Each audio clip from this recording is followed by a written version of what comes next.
Jéricho est une ville en bas de Jérusalem. Lorsque Jésus sortit avec ses disciples de Jéricho, une assez grande foule, le fils de Timée, c'est-à-dire Bartimée, mendiant, aveugle, était assis au bord du chemin.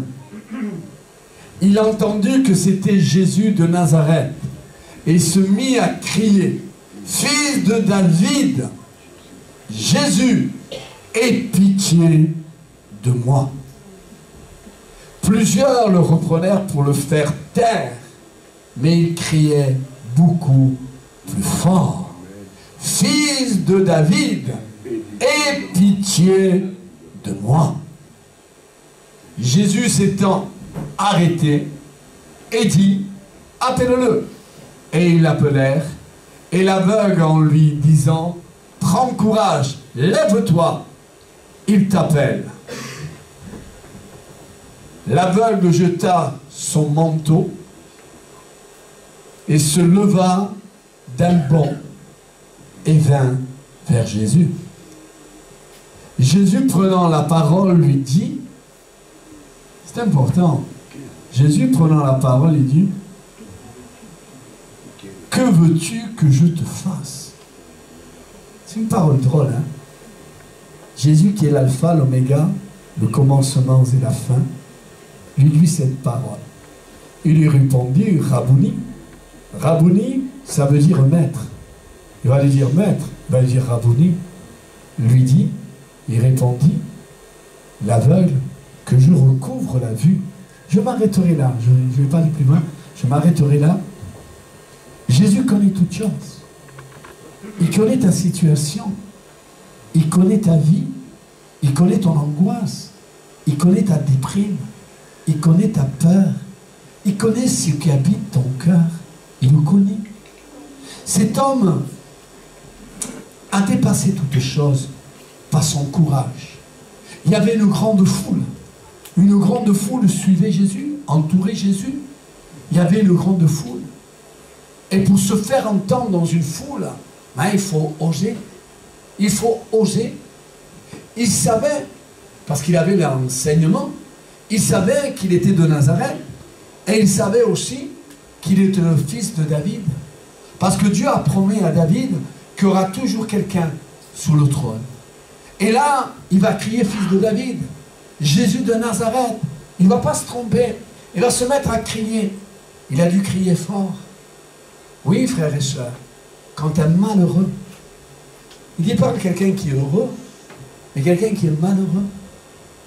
Quelqu'un qui est malheureux et qui sait que la personne qui est là-bas peut le bénir. Et Jésus est la personne qui peut nous bénir, qui peut nous changer, qui peut nous transformer, qui peut nous bouleverser. Et vous savez, je vais vous dire quelque chose. Quand on vit dans l'angoisse, quand on vit dans la peur, c'est pas facile d'en sortir. Et c'est lourd. C'est lourd de sortir de l'angoisse.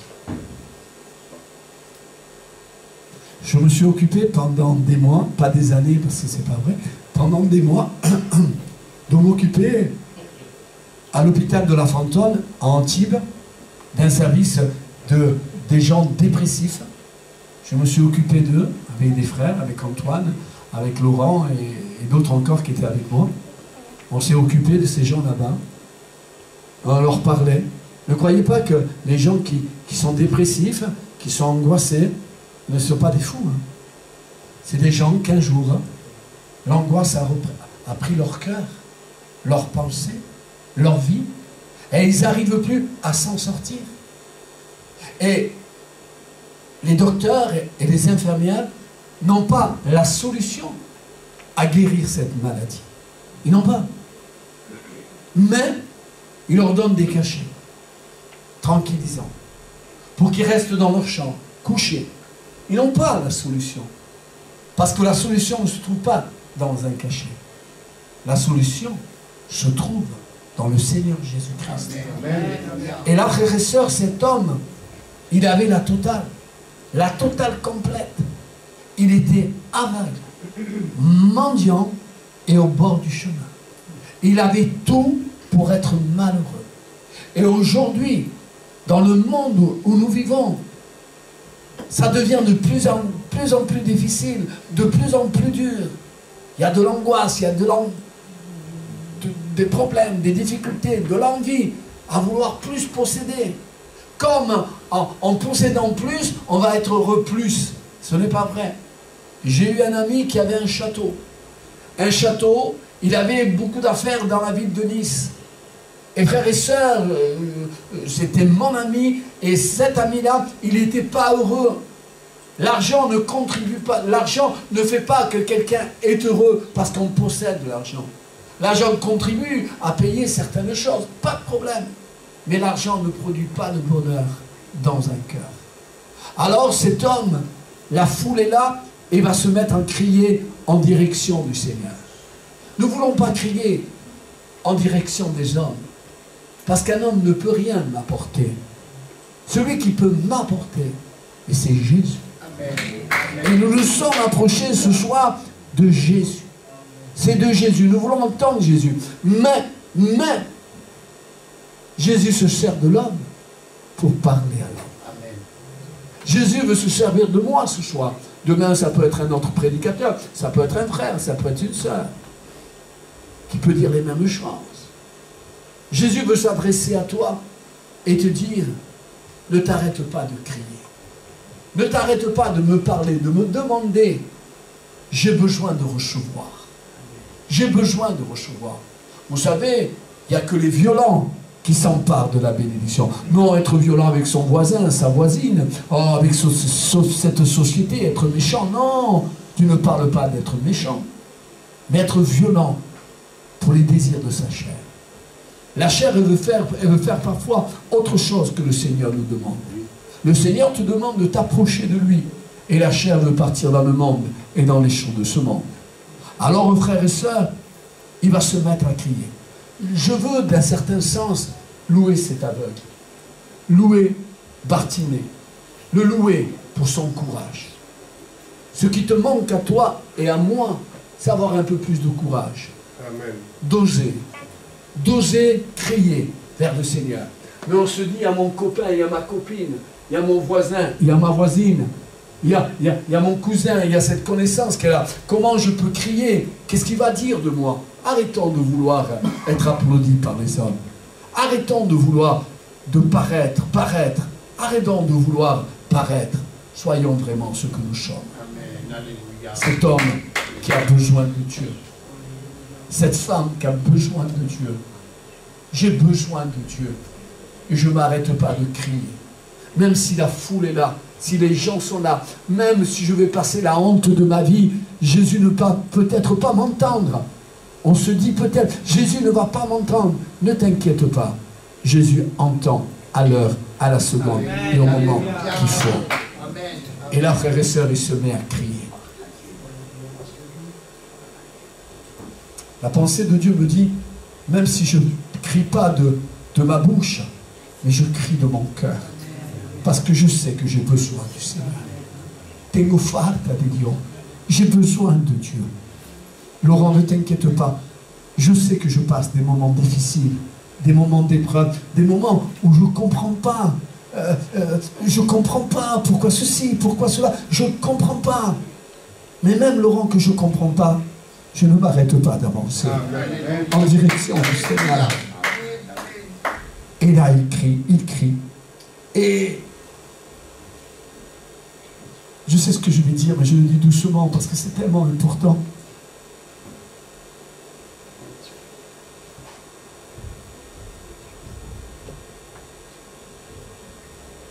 Il était aveugle, il était mendiant, il était au bord du chemin, il avait la totale. Et quand il va crier vers Jésus, il y a des gens qui vont vouloir l'arrêter de crier vers Jésus, le faire taire. On dirait que les gens prennent plaisir à nous voir malheureux. Les gens. Ils prennent plaisir à nous voir malheureux. Ils ne veulent pas qu'on réussisse. Ils ne veulent pas qu'on vive dans la paix. dans la joie, dans l'assurance d'être sauvés. Ils vont vers lui, ils le voient aveugle, au bord du chemin, mendiant, ils veulent le faire taire, et non, non, arrête. Pourquoi tu vas m'arrêter que je vienne aux réunions? Pourquoi tu vas m'arrêter à que je reçois Jésus-Christ comme mon sauveur personnel? Pourquoi tu vas m'arrêter? Je ne veux pas t'écouter. Je veux continuer à crier. Quand un malheureux crie, mais l'Éternel entend. Et je veux être entendu de Dieu. Parce que je veux être béni. Je vous donne ma paix, je vous laisse ma paix. Mais ne regarde pas le monde, ni les choses de ce monde. Le monde ne possède pas la paix. Le monde ne possède pas la paix. Jésus possède la paix. Et il a envie de te la donner, la paix. Et là, frères et sœurs, il se met à crier. Arrête de vouloir être aidé par les hommes. Oh, les hommes t'ont déçu. Quand je dis homme, je dis femme. Les hommes t'ont déçu. Les hommes t'ont trahi. Les hommes t'ont angoissé, t'ont déprimé. Tu n'as plus confiance en l'homme. Car la Bible enseigne et la Bible dit, malheur à l'homme qui se confie dans l'homme. Je n'ai plus à me confier dans l'homme. L'homme, il veut que je me taise. Et Dieu veut que je continue à avancer. Qui je vais écouter? Celui qui me dit que je m'arrête ou celui qui me dit, avance, tu es dans la bonne direction? Et je vais écouter à lui. Et alors, à force de crier, il va être entendu par Jésus. Et quand Jésus l'entend, il dit, mais emmenez-moi là celui qui a crié. Si tu n'as pas crié avec ta bouche, mais peut-être tu as crié avec ton cœur. Et moi, je n'ai pas entendu, mais qu'importe que moi j'entende.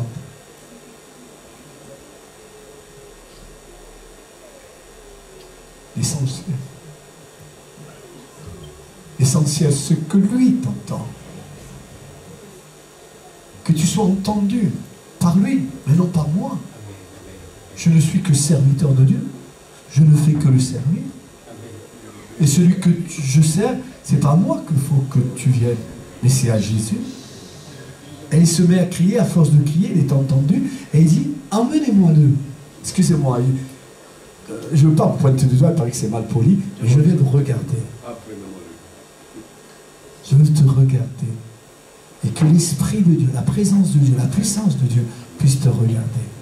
Tu as besoin de Dieu. Et Dieu le sait.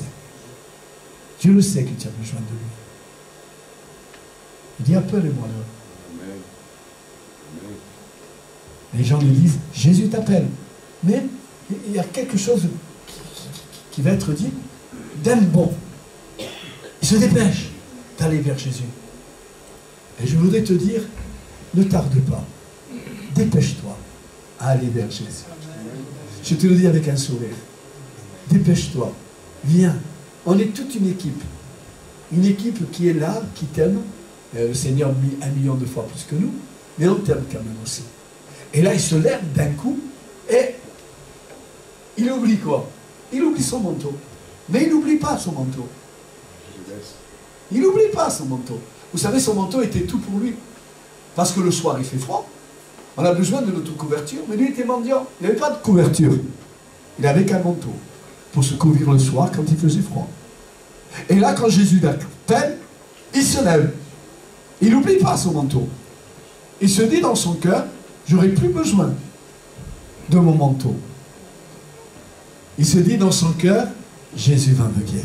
Amen. Or, sans la foi, il est impossible de lui être agréable. Dieu veut te bénir. Est-ce que tu le crois? Amen. Allez, levez votre bras. Je vais vous faire travailler à vous aussi ce soir. Dieu veut vous bénir. Est-ce que vous le croyez? Amen. Amen. Alléluia.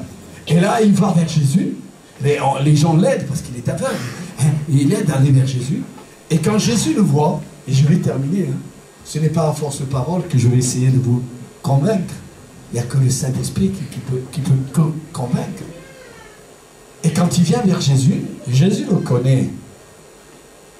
Il connaît toutes choses, il sait toutes choses. Quand il vient vers lui, il voit aussi Jésus, que les gens l'aident pour venir à lui. Il voit qu'il est aveugle. Il le voit. Jésus n'est pas aveugle. Lui, il est aveugle, Bartimée. Mais Jésus n'est pas aveugle.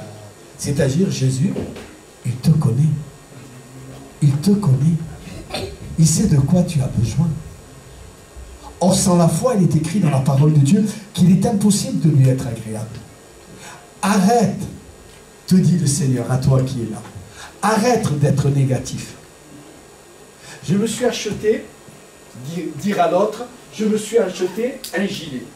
Je me suis acheté un gilet, je l'ai payé cher, dire à l'autre, je me suis acheté un gilet.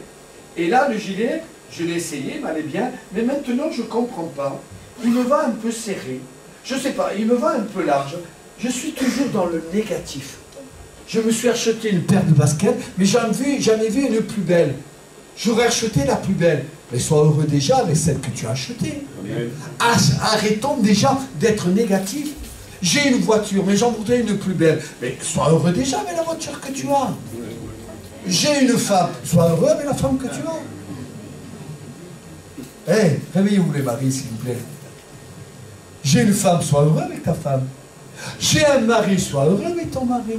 J'ai des enfants. Il y a des gens qui me disent des fois, écoutez ce qu'ils me disent des gens. S'il te plaît, prie pour mon fils. J'ai dit oui, qu'est-ce qu'il a comme maladie? Ah non, il n'est pas malade. Ah, tu veux que je prie pour lui? Oui, mais il est tout turbulent. À la maison, il bouge de gauche, de droite, il est turbulent. Amen. Et moi, je ne prie pas. Amen, tu as raison. Il est en bonne santé, pourquoi je vais prier? Je suis à l'hôpital. Non, quelqu'un qui est malade, il va rester là, dans le lit, il ne bouge pas, il n'est pas en bonne santé. Je préfère que mon fils, ma fille, combien de toi, Élie? Tu m'as cassé, tu m'as déchiré toutes les tapisseries. Combien mon fils Élie, il bougeait de gauche et de droite. Mais quand je le voyais en bonne santé, je dis continue. Demain, j'achèterai une autre tapisserie.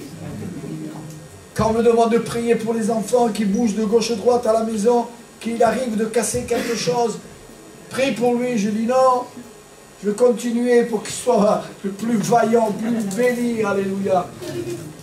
Alors il s'approche. Et quand il s'approche, Jésus lui dit, que veux-tu recevoir? Qu'est-ce que tu veux? Jésus savait qu'il était aveugle. Qu'est-ce qu'il a besoin de recevoir un aveugle? Mais la vue. Mais Jésus, il veut. Je sens la présence de Dieu. Jésus veut que tu confesses la victoire. Que tu arrêtes de confesser le négatif. Tu es beau, tu es belle. Alléluia. Tu es grand, tu es merveilleux. C'est pas moi qui parle, c'est au voisin. Non, c'est à toi que je parle.